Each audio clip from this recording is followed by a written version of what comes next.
Hello everyone! I'm Mana. I specialize in cooking for gut health with Sakekasu. It's getting hotter here in Japan. When I was a kid, I used to love eating watermelon to stay cool. And honestly, I still do. It's one of those magical fruits that just tastes like summer. So today, we are making a simple, easy watermelon juice, but with a twist. We are making watermelon and cheesy flavored drink with a Japanese superfood. The star of today's recipe is Sakekasu.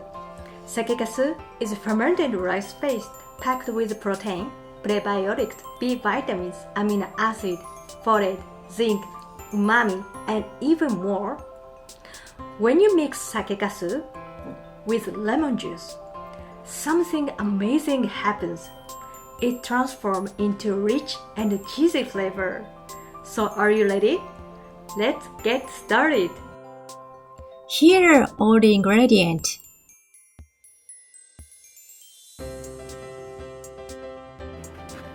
Slice the lemon the way you prefer. Place the sakekasu in the pan. Add milk of your choice and lemon juice.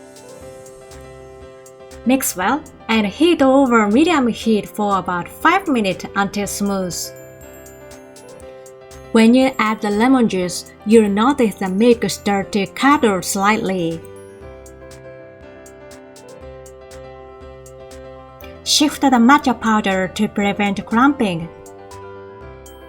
Stir the matcha in a double motion.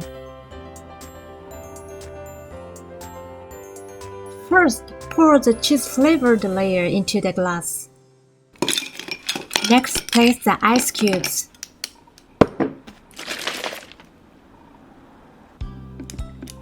Pour watermelon juice.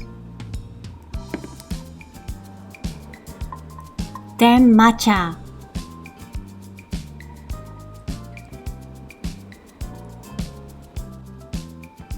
Perfect for summer and for your gut health. Tasting time. It's refreshing and delicious with a cheesy flavor and natural sweetness from the watermelon in every sip. So how was watermelon and cheese flavored drink? It might sound strange at first, but when sakekasu and lemon come together, it really creates creamy and savory treat without any dairy. So if you're someone who loves discovering new and healthy ingredients, you are in the right place. So subscribe to my channel for more Japanese wellness cooking. So thank you for watching. See you next time!